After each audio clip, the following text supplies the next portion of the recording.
گفتگو سے پہلے کچھ وظائف ہیں آج کی رات انشاءاللہ سارے مل کر وہ کریں گے، پھر اس کے بعد انشاءاللہ جو اللہ رب العزت نے توفیق عطا فرمائی اپنی حاضری بھی پیش کریں گے۔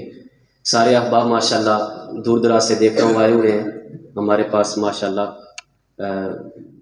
فیصل ٹاؤن سے لے کر گلستان کے بھی احباب نظر آ رہے ہیں، بستی سے بھی نظر آ رہے ہیں، ہمارے براڈوے سویٹ ہاؤس کی کافی ساری کابینہ نظر آ رہی ہے، نواب آباد سے ہمارے ماشاءاللہ کافی سارے ملک صاحب اور سارے احباب آئے ہیں۔ تو یہ ظاہری بات ہے سارے ہم یہاں پر جو جمع ہوئے وہ اللہ رب العزت کا پاک فضل کرم رحمت عطا سخا حاصل کرنے کے لیے آئے ہیں۔ تو اس کو حاصل کرنے کے لیے ایک بڑا مجرب عمل ہے۔ نعت خوان آتا ہے تو ظاہر بات ہے وہی اپنے اشعار سناتا ہے، وہی اپنی سر سناتا ہے، ہم سارے سنتے ہیں۔ بہت کم ایسے ہوتے ہیں کہ جو شعر ہمیں آئے تو ہم اس کے ساتھ تھوڑی دیر پڑھ لیتے ہیں، ایسے ہی نقیب جب شعر پڑھتا ہے تو بہت کم لوگوں کو آتا ہے، لیکن جو وظیفہ کرنا ہے اس میں ساروں کا شامل ہونا بہت زیادہ ضروری ہے، کیونکہ میں اور آپ سارے ہی اپنے رب کی پاک بارگاہ میں حاضر ہو رہے ہیں۔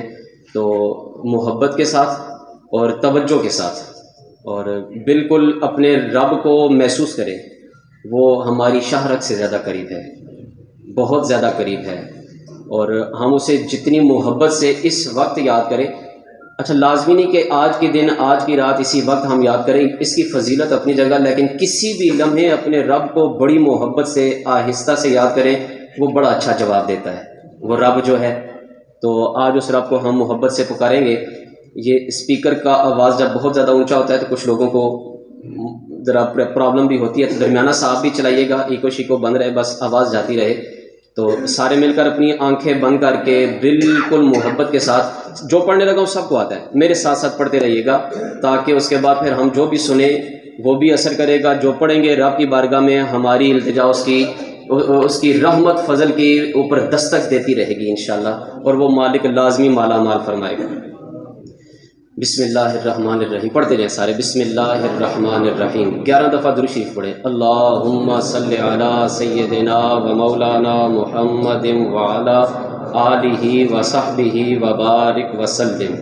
اللہم صلی علی سیدنا و مولانا محمد وعلی آلہ وصحبہ وبارک وسلم۔ اللہم صلی علی سیدنا و مولانا محمد وعلی آلہ وصحبہ وبارک وسلم۔ اللہم صلی علی سیدنا و مولانا محمد وعلی آلہ وصحبہ وبارک وسلم۔ اللہم صلی علی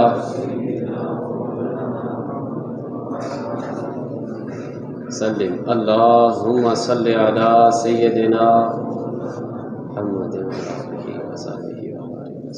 اللہم صلی علی سیدنا و مولانا محمد وعلی آلہ وصحبہ وبارک وسلم۔ اللہم صلی علی سیدنا و مولانا محمد وعلی آلہ وصحبہ وبارک وسلم۔ اللہم صلی علی سیدنا و مولانا محمد وعلی آلہ وصحبہ وبارک وسلم۔ اللہم صلی علی سیدنا و مولانا محمد وعلی آلہ وصحبہ وبارک وسلم۔ اللہم صلی علی سیدنا و مولانا محمد وعلی آلہ پہلے دفعہ سن لیں، لا الہ الا اللہ وحدہ لا شریک لہ لہ الملک ولہ الحمد وہو علی کل شیء قدیر۔ اب پڑھیں، لا الہ الا اللہ وحدہ لا شریک لہ لہ الملک ولہ الحمد وہو علی کل شیء قدیر۔ لا الہ الا اللہ وحدہ لا شریک لہ لہ الملک ولہ الحمد وہو علی کل شیء قدیر۔ لا الہ الا اللہ وحدہ لا شریک لہ لہ الملک ولہ الحمد وہو علی کل شیء قدیر۔ لا الہ الا اللہ وحدہ لا شریک لہ لہ الملک ولہ الحمد وہو علی کل شیء قدیر لا الہ الا اللہ وحدہ لا شریک لہ لہ الملک ولہ الحمد وہو علی کل شیء قدیر لا الہ الا اللہ وحدہ لا شریک لہ لہ الملک ولہ الحمد وہو علی کل شیء قدیر لا الہ الا اللہ وحدہ لا شریک لہ لہ الملک ولہ الحمد وہو علی کل شیء قدیر استغفر اللہ العظیم الذی لا الہ الا ہو الحی القیوم واتوب الیہ. اب پڑھیں استغفر اللہ العظیم الذی لا الہ الا ہو الحی القیوم واتوب الیہ. استغفر اللہ العظیم الذی لا الہ الا ہو الحی القیوم واتوب الیہ. استغفر اللہ العظیم الذی لا الہ الا ہو الحی القیوم واتوب الیہ. استغفر اللہ العظیم الذی لا الہ الا ہو الحی القیوم واتوب الیہ. استغفر اللہ العظیم الذی لا الہ الا ہو الحی القیوم واتوب الیہ. استغفر اللہ العظیم الذی لا الہ الا ہو الحی القیوم واتوب الیہ. استغفر اللہ العظیم الذی لا الہ الا ہو الحی القیوم واتوب الیہ. خطیب کے لیے کھڑے ہو کر اگر پانی پینا پڑ جائے مجبوراً سنت ہے. بسم اللہ الرحمن الرحیم. یونس علیہ السلام کی دعا لا الہ الا انت سبحانک انی کنت من الظالمین. لا الہ الا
میرے اور آپ کے پیارے رسول کی تعریف میں 3 لفظ سن لے پھر پڑھیں گے. محمد عبد صالح. پڑھیں محمد عبد صالح محمد عبد صالح محمد عبد صالح محمد عبد صالح محمد عبد صالح محمد عبد صالح محمد عبد صالح محمد عبد صالح محمد عبد صالح محمد عبد صالح محمد عبد صالح. سورہ کوثر 7 دفعہ. انا اعطیناک الکوثر فصل لربک وانحر ان شانئک هو الابتر. انا اعطیناک الکوثر فصل لربک وانحر ان شانئک هو الابتر. انا اعطیناک الکوثر فصل لربک وانحر ان شانئک هو الابتر. انا اعطیناک فصل لربک وانحر ان شانئک هو الابتر.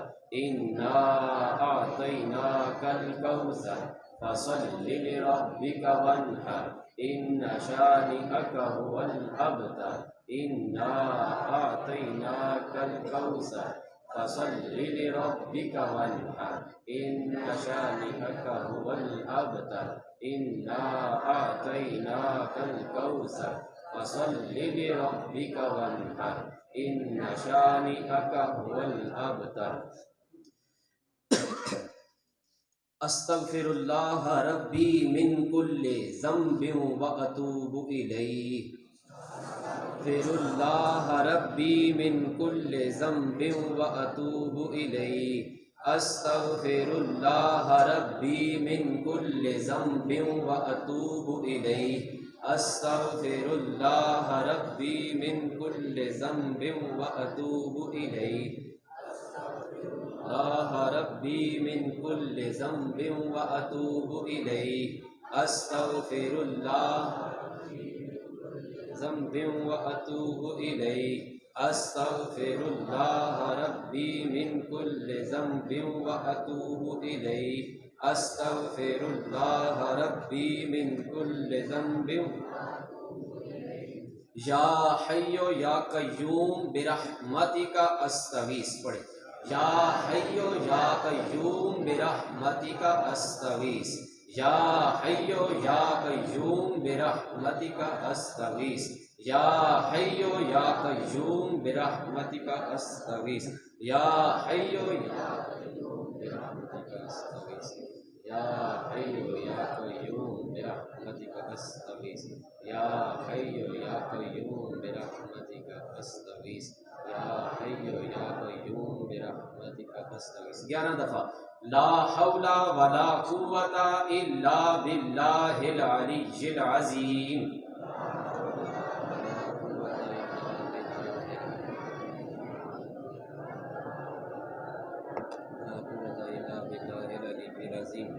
لا حول ولا قوة إلا بالله العلي العظيم.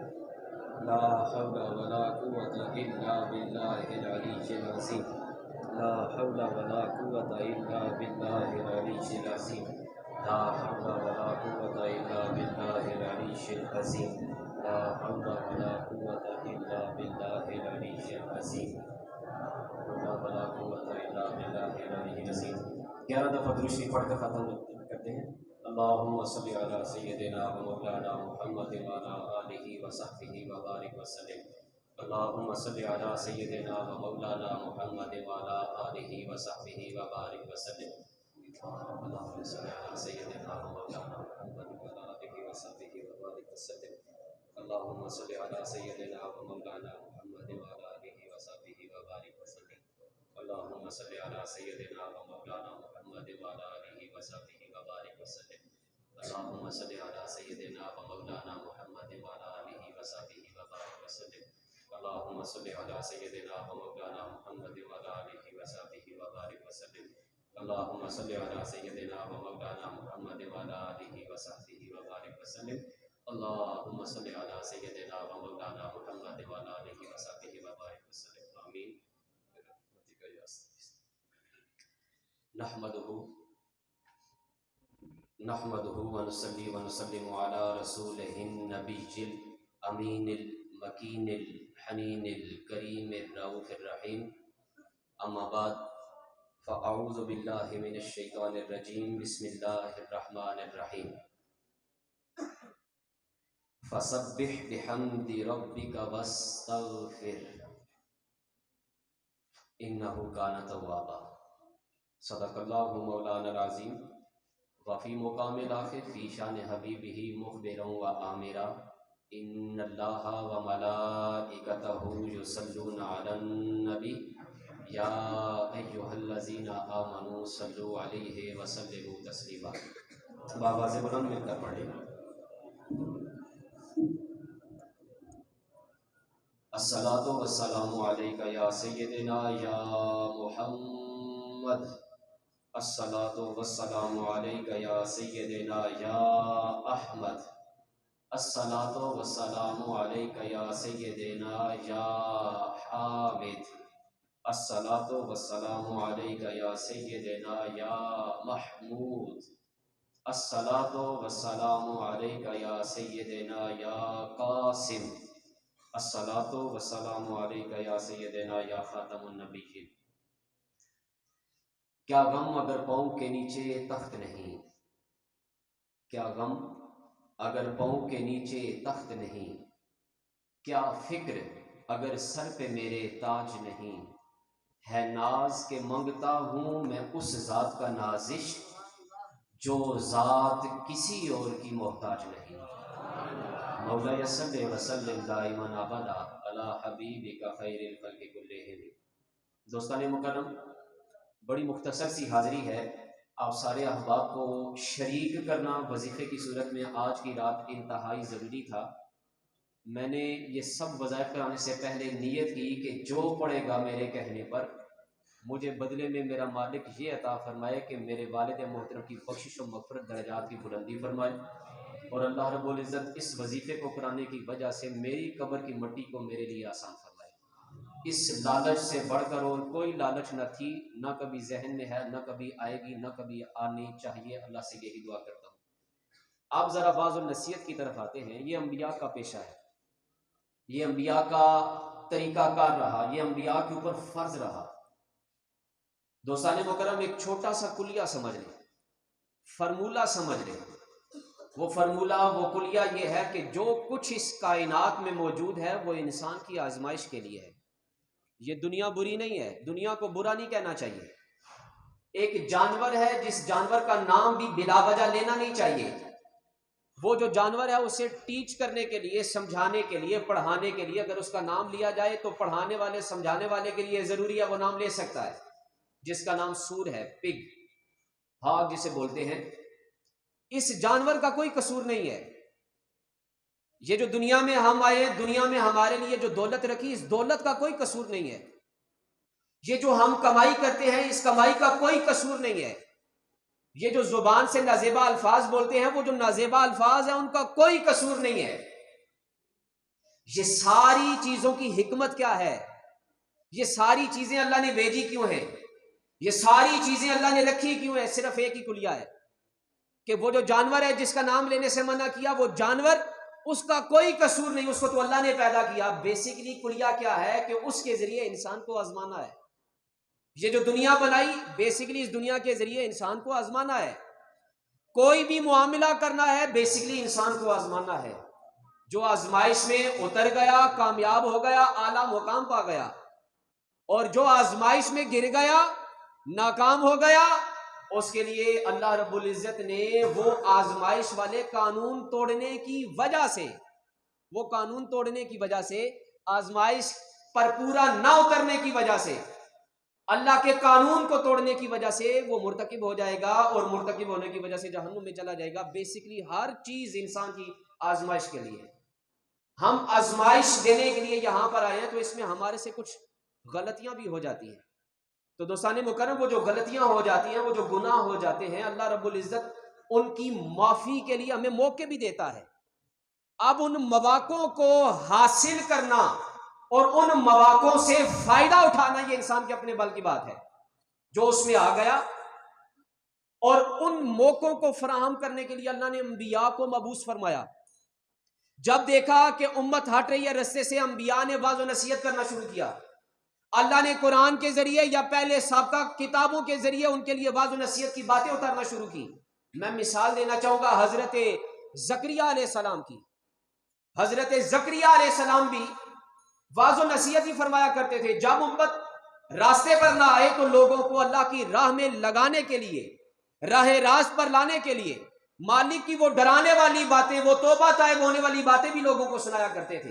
اور یہ ہر امت میں لازم و ملزوم رہی، ہر امت میں رہی. بس یہ انسان کے اپنے دل کی بات ہے کہ اپنے دل میں چراغ جو جلا ہے وہ انسان نے کیسا جلا کے رکھا ہے، وہ چراغ کی بات ہے. حضرت زکریا علیہ السلام جب ذکر کرتے تھے، گناہوں کی بات کرتے تھے، گناہوں کے اوپر معافی کی بات کرتے تھے، آپ کا بیٹا حضرت یحییٰ علیہ السلام، حضرت یحییٰ علیہ السلام والد سے چھپ کر بیٹھ جاتے تھے اور آپ کا واعظ و نصیحت سنتے تھے، آپ کا خطبہ سنتے تھے. اور جب حضرت زکریا علیہ السلام خدا کے خوف کی بات کرتے تھے، کسی گناہ کی بات کرتے تھے، آپ کا بیٹا حضرت یحییٰ جو ستونوں کے پیچھے چھپا بیٹھا ہوتا تھا، تاریخ طبری میں آپ روایت پڑھیں، ستونوں کے پیچھے بیٹھ کر وہ ذکر اذکار سن کر، وہ رب کے خدا کے خوف کی بات سن کر، وہ گناہ کی باتیں سن کر، وہ قیامت کا منظر سن کر، وہ خوف والی باتیں سن کر رو پڑتے تھے. اور اتنا روتے تھے کہ تین دن تک آپ کو ہوش نہیں آ کرتا تھا. اور حضرت زکریا علیہ السلام جب بھی خدا خوفی کی بات کرے، جب بھی کوئی قیامت کا منظر بیان کرتے یا لوگوں کو سمجھانے کی بات کر رہے ہوتے تو پہلے مجمع میں اپنے بیٹے کو دیکھ لیتے تھے کہ وہ کس جگہ پر بیٹھا ہے، وہ کس حال میں بیٹھا ہے. اور حضرت یحییٰ علیہ السلام کا حال یہ تھا کہ جب خوف خدا کی بات سن لیتے تھے، گناہ ابھی ہوا سرزد نہیں، ابھی ان کی بلوغت کی عمر بھی نہ پہنچی تھی. یہ اس وقت کا میں منظر بیان کر رہا ہوں کہ جب ابھی وہ چیزوں کو سمجھ رہے تھے. جب خدا کے خوف کی بات سنتے تھے، گناہ کی بات سنتے تھے، علاقہ چھوڑ کر جنگل میں چلے جاتے تھے اور جنگل میں جا کر خدا رب تعالیٰ کی پاک بارگاہ میں حاضر ہو کر اپنی معافی کی باتیں کیا کرتے تھے. گڑ گڑا کر، رو کر رب سے بخشش طلب کیا کرتے تھے. اور منظر کیا ہوتا تھا؟ جس جنگل میں حضرت یحییٰ علیہ السلام معافی کی طلب کرنے کے لیے، گناہ سے معافی مانگنے کے لیے یا اپنے بابا کی امت کو بخشوانے کے لیے، وہ التجا کرنے کے لیے جب جا کر جنگل میں روتے تھے تو روایت میں لکھا ہے جنگل کے جتنے جانور ہوتے تھے وہ اپنا چارہ چھوڑ دیتے تھے. وہ رونے کی آواز سن کر، وہ سسکیاں سن کر، وہ چیخو پکار سن کر، وہ بار بار بے ہوش ہونا، تڑپ کر مچل جانا، طبیعت کا بگڑ جانا، پھر ٹھیک ہونا، پھر رونا، جانوروں نے کھانا چھوڑ دیا تھا. اور آپ کی والدہ محترمہ دیوانہ وار گلی محلوں میں لوگوں سے پوچھتی گزرتی تھی کہ میرے بیٹے یحییٰ کو تو نہیں دیکھا، میرے بیٹے یحییٰ کو تو نہیں دیکھا. ریوڑ چرانے والے لوگ جب جنگل سے باہر نکلتے تھے وہ کہتے تھے ہم نے کسی یحییٰ کو نہیں دیکھا، لیکن جو جنگل میں دیکھا وہ بڑا عجیب دیکھا. انہوں نے کہا، مائی صاحبہ نے کہا بتاؤ جنگل میں کیا دیکھا؟ انہوں نے کہا جنگل میں یہ دیکھا کوئی عجیب ایک بچہ ہے اور وہ روتا ہے، رب تعالیٰ کا نام لیتا ہے، معافی کی باتیں کرتا ہے، گناہوں کی بخشش طلب کرتا ہے اور روتا ہے. اس کا رونا کوئی اتنا دل دہلا دینے والا ہے، اس کی باتیں کوئی اتنی انسان کو تڑپا دینے والی ہیں کہ ہم اپنی بکریوں کا ریوڑ وہاں کر لے کر جاتے ہیں، ہماری بکریاں اس کے رونے سے ڈر جاتی ہیں، ہماری بھیڑیں وہاں پر چارہ نہیں کھاتی. ہم اس کے رونے سے اتنے خوفزدہ ہوئے کہ آپ جنگل سے باہر آتے ہیں. انہوں نے کہا بڑی مہربانی مجھے بات بتانے کے لیے، وہ جس یحییٰ کا پوچھتی ہوں وہ یہی ہے. تو دوستان مکرم، بات کرنے کا مطلب کیا ہے؟ بات کرنے کا مقصد کیا ہے کہ یہ جو شوبان کی صراط ہم بیٹھتے ہیں، یہ جو واعظ و نصیحت میں بار بار آپ کو توبہ توبہ کے لفظ یاد کرائے جاتے ہیں، یہ کوئی ہمارے اپنے بنائے ہوئے نہیں ہیں، یہ ہمارے انبیاء کا وتیرہ حیات رہا ہے، یہ ہمارے قرآن کا فلسفہ انقلاب رہا ہے، یہ انسان کی بخشش کا سرمایہ حیات رہا ہے، یہ جنت کے دروازے رہے ہیں. ان کی طرف لاگو کرنا، یہ محافل سجانا، یہ علماء کا اس بزم میں آنا، یہ قرآن کے پیرائے میں ہے، یہ انبیاء کا طریقہ ہے. اور اس طریقے کے مطابق سب کو سمجھانا ہمارے لیے لازم و ملزوم ہے. ہر کسی سے گناہ ہو جاتا ہے. اور مزے کی بات یہ جو آیہ مقدسہ میں نے پڑھی، فَسَبِّحْ بِحَمْدِ رَبِّكَ وَاسْتَغْفِرْ إِنَّهُ كَانَ تَوَّابًا. اس میں اللہ خطاب کر رہا ہے آقا کریم علیہ السلام سے. جب آقا کریم علیہ السلام کو کونوں مکان کی کنجیاں مل گئیں، مکہ میں حکمرانی مل گئی، مدینہ میں حکمرانی مل گئی، لوگ جو درجوں کے اسلام میں آنے لگ پڑے، تب اللہ نے آپ سے بات کی اور کہا اے محمد واستغفر، اللہ سے توبہ کیا کریں۔ ہم یہاں پر ساری زندگی بتاتے رہتے ہیں انبیاء گناہوں سے پاک ہیں، انبیاء گناہوں سے کیا ہیں؟ اللہ اس کے باوجود کہہ رہا ہے محمد توبہ کیا کریں، انہو کان توابا، انبیاء معصوم عن الخطا، اس کے باوجود اللہ ان سے یہ اپنی عبادت توبہ کی صورت میں کرا رہا ہے۔ جو انبیاء گناہوں سے پاک پھر بھی توبہ کی کثرت اور آقا کریم علیہ الصلوۃ والسلام کی تسبیح کرنا توبہ استغفار کی، دوستان مکرم یہ مستقل عبادت کے طور پر ہے۔ ہم یہاں پر آپ کو توبہ استغفار کا جو بار بار پیغام اور درس دیتے ہیں، حقیقت میں یہ ایک عبادت ہے جس کی طرف ہم لگاتے ہیں۔ ہم انبیاء جیسے بھی نہیں، ہم انبیاء بھی نہیں، ہم ان کی امتوں میں تو ہم سے پتہ نہیں کون کون سے کیسے کیسے گناہ جانے میں بھی ہو جاتے ہیں، انجانے میں بھی ہو جاتے ہیں، ضد میں بھی ہو جاتے ہیں، حسد میں بھی ہو جاتے ہیں، نفرت کی وجہ سے بھی ہو جاتے ہیں۔ تو ہمارے لیے توبہ استغفار کرنا بدرجہ اولا زیادہ ہے۔ اور یہ توبہ استغفار کی فضیلت کیا ہے؟ آقا کریم علیہ الصلوۃ والسلام نے اپنے صحابی حضرت برا بن عازب کو یہ بات سمجھانا چاہی، اور سمجھانے کے لیے آقا کریم علیہ الصلوۃ والسلام نے بڑی خوبصورت مثال دی۔ جیسے میں آپ کو اس رات توبہ کی طرف راغب کرنے کے لیے یحییٰ علیہ السلام، زکریا علیہ السلام کی مثال دے رہا ہوں، یہ مثال دے کر لوگوں کے ذہن میں بات کو بٹھانا یہ بھی انبیاء کی سنت ہے۔ آقا کریم علیہ الصلوۃ والسلام نے اپنے صحابی کو مثال دی، اور صحابی سے رسول اللہ صلی اللہ علیہ وسلم نے پوچھا ہے میرے صحابی آج تم سے ایک سوال کرنے لگا ہوں، مجھے اس کا جواب دینا۔ صحابی رسول اللہ عرض کرنے لگے یا رسول اللہ حکم فرمائیے۔ رسول اللہ فرمانے لگے میرے صحابی بتاؤ، ایک جنگل ہو، اس میں ایک بندہ سفر کر رہا ہو اور اس کی اونٹنی کے اوپر اس کے کھانے پینے کا سامان پڑا ہو، وہ بندہ جنگل میں کسی کام کے لیے رکا، اونٹنی کو چھوڑ دیا یا اونٹنی کھل گئی، کوئی بھی معاملہ ہو گیا، میں حدیث کا مفہوم آپ کو بیان کرتا ہوں، رسول اللہ صلی اللہ علیہ وسلم نے فرمایا وہ اونٹنی اس کی جنگل میں کھو گئی۔ اب یہ بندہ اپنی اونٹنی کو تلاش کرنے کے لیے چل پڑا۔ تلاش کس لیے کر رہا ہے کہ کھانے پینے کی ساری چیزیں کس پر پڑی ہیں؟ اونٹنی پر۔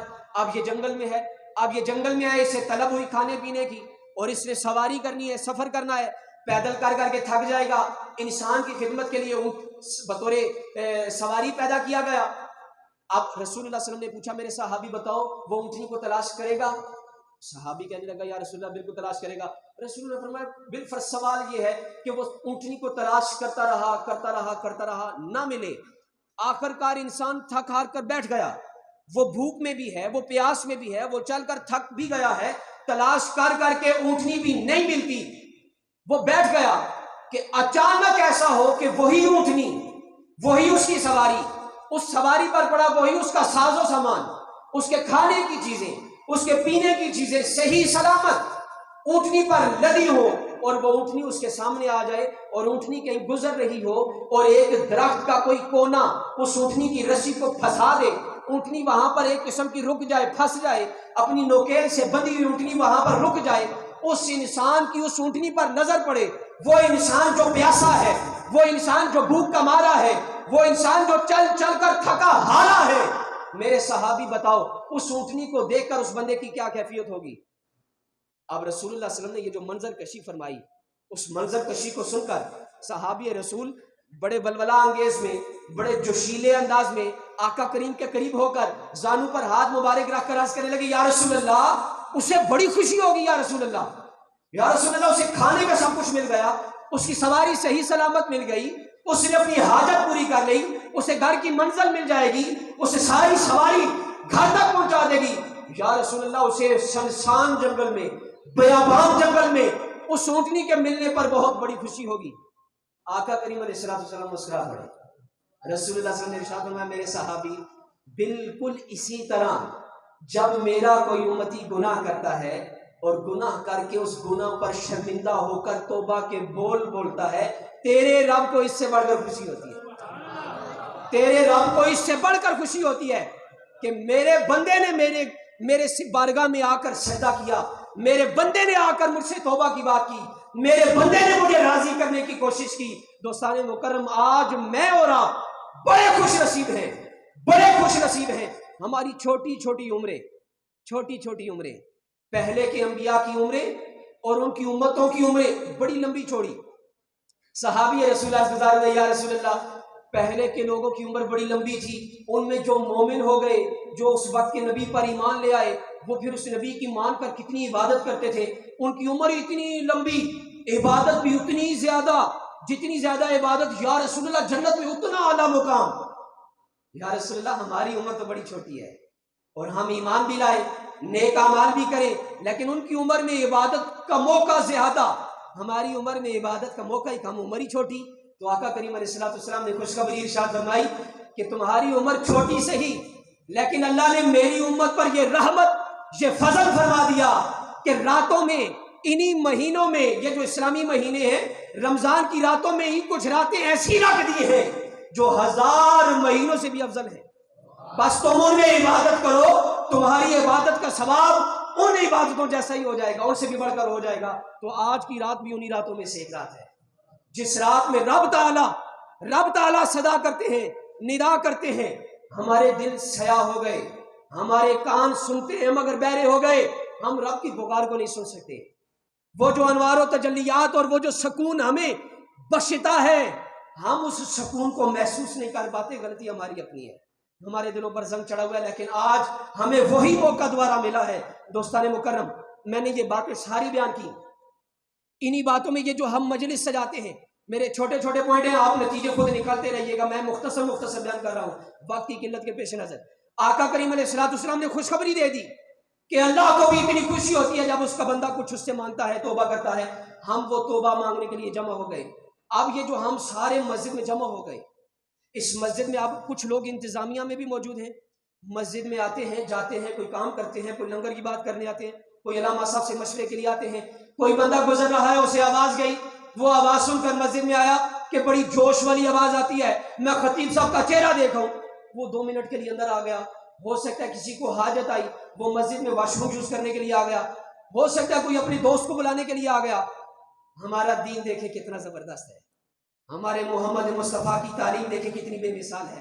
آقا کریم علیہ الصلوۃ والسلام سمجھانے لگے، میرے صحابہ، اللہ کے بندے جب اللہ کو یاد کرتے ہیں، معافی مانگتے ہیں، اللہ وعدہ کر دیتا ہے معاف کرنے کا۔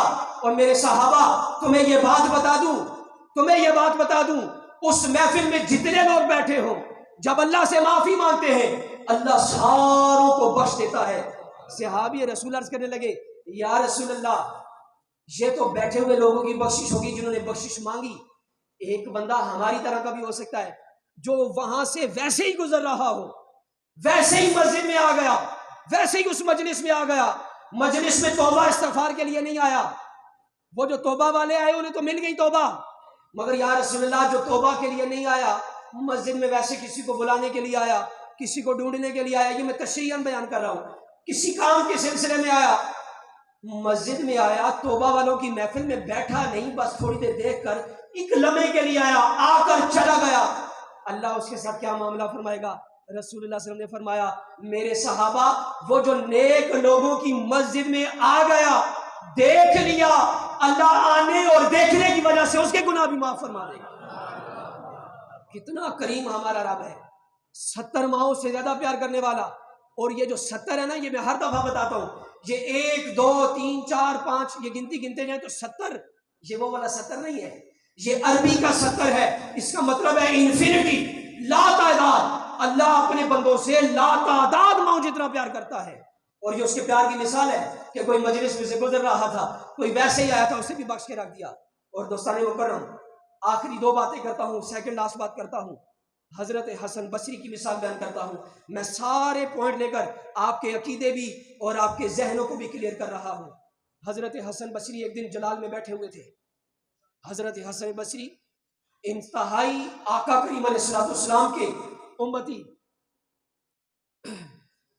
نعرہ تکبیر، نعرہ رسالت، نعرہ حیدری، اولیاء میں الگ مقام رکھنے والے حضرت حسن بصری مجلس میں بیٹھے ہوئے واعظ و نصیحت کر رہے ہیں، گناہگار جمع ہیں، خدا کا خوف یاد کرا رہے ہیں، تاجر لوگ جمع ہیں، تجارت کرنے کے اصول بتا رہے ہیں، کوئی اپنے مسائل پوچھنے آیا ہے، سوالوں کے جواب دے رہے ہیں۔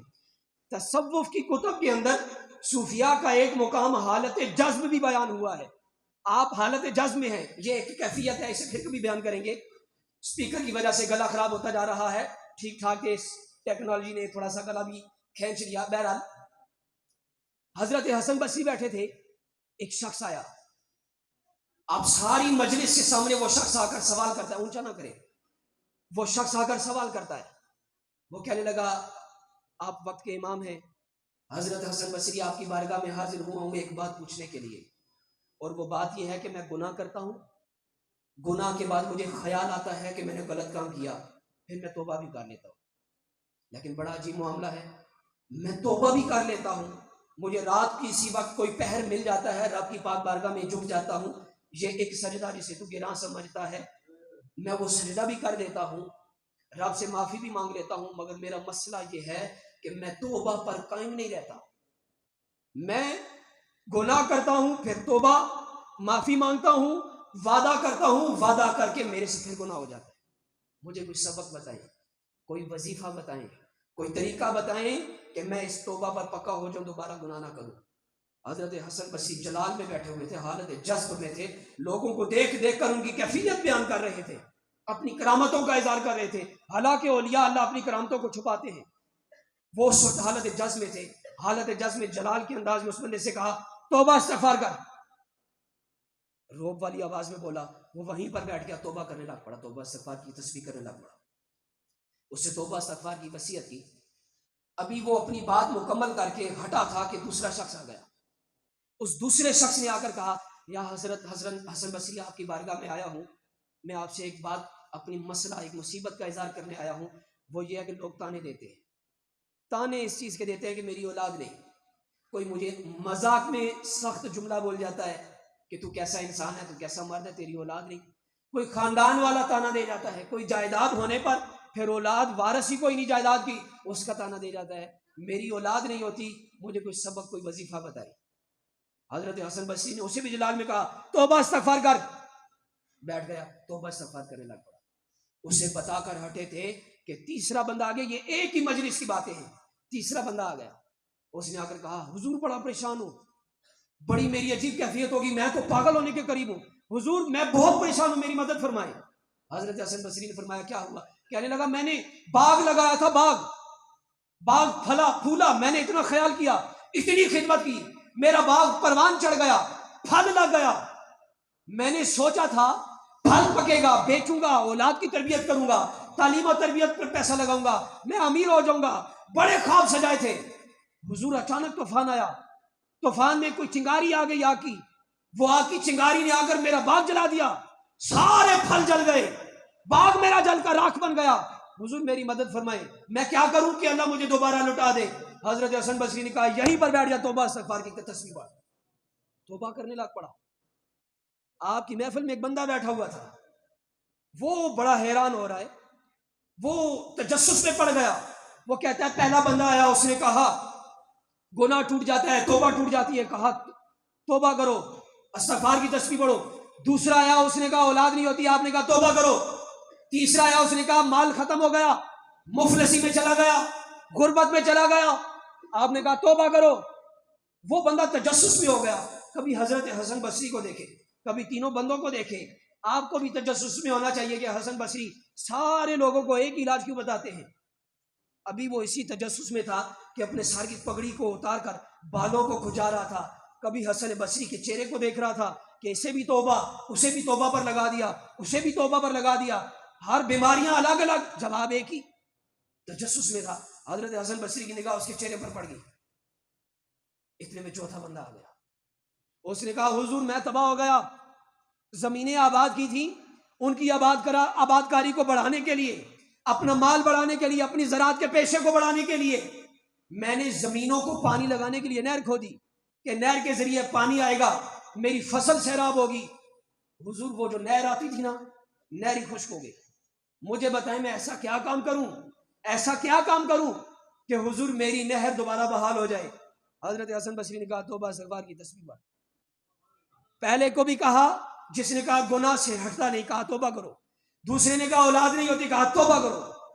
تیسرے نے کہا حضور بال جل گئے، کہا توبہ کرو. چوتھے نے کہا نہر خشک ہوگی، فرمایا توبہ کرو. وہ جو بندہ تھا نا، اس سے برداشت نہیں ہوا، وہ قریب ہو گیا، وہ جب قریب ہوا تو کہتا ہے حضور بڑی پریشانی ہے، بیماریاں الگ الگ، علاج میں جواب توبہ۔ آپ نے فرمایا، حضرت حسن بصری نے فرمایا، کیا تو نے میرے رب کی تعلیم نہیں پڑھی؟ کیا تو نے قرآن نہیں پڑھا؟ ابھی یہ جو میں نے آپ کو شروع میں وظائف کرائے، میں نے کہا بے اولاد بھی پڑھے، رزق کی تلاش والا بھی پڑھے، گناہوں کی کثرت والا بھی پڑھے۔ یہی سوال اس بندے نے کیا، حضور سوال مختلف جواب ایک جیسا۔ آپ نے فرمایا کیا تو نے قرآن نہیں پڑھا؟ تو نے اللہ کی باتیں نہیں پڑھی؟ اللہ قرآن میں کیا ارشاد فرماتے ہیں؟ اللہ تعالیٰ قرآن میں ارشاد فرماتے ہیں استغفروا ربکم انہ کان غفارا یرسل السماء علیکم مدرارا ویمددکم باموال وبنین ویجعل لکم جنات ویجعل لکم انہارا۔ کہ قرآن نہیں پڑھا کہ اللہ نے کہا ہے کہ جب تمہیں اولاد نہ ملے توبہ کرو، جب تمہیں مال نہ ملے توبہ کرو، جب تمہاری نہریں خشک ہو جائیں توبہ کرو، اور جب تمہارے باغات تمہیں خشک کر دیں توبہ کرو۔ تو میں نے اسے قرآن سے جواب دیا ہے، تو تجسس میں پڑا بیٹھا ہے، تو حیرت میں مجھے تکتا ہے، تو سوال کرتا ہے، سب کا جواب ایک ہی، تو میرے رب کو یہ عبادت ہی بڑی پسند ہے۔ تو دوستان مکرم، حضرت حسن بصری کا واقعہ ہو یا رسول اللہ صلی اللہ علیہ وسلم کی مثال سواری والی بیان کی، یا جو بھی بات ہو دوستان مکرم، ہمارے رب کو یہ توبہ کی عبادت بڑی پسند ہے۔ آج ہم خوش نصیب ہیں، ہمیں یہ رات ملی، ہم اس میں سارے توبہ استغفار کے لیے جمع ہیں۔ ہم سب سے گناہ ہوتے ہیں، صغیرہ بھی کبیرہ بھی۔ آقا کریم علیہ الصلوۃ والسلام نے ارشاد فرمایا، انسان خطا کار ہے، گناہ والا ہے، اور سب سے بہترین خطا کار وہ ہے جو اپنے گناہ پر توبہ کر لیتا ہے۔ اللہ تعالیٰ مجھے اور آپ سب کو توبہ کی توفیق عطا فرمائے، اور اللہ رب العزت ہم سب کی گناہوں کی بخشش فرمائے۔ وما علینا الا البلاغ۔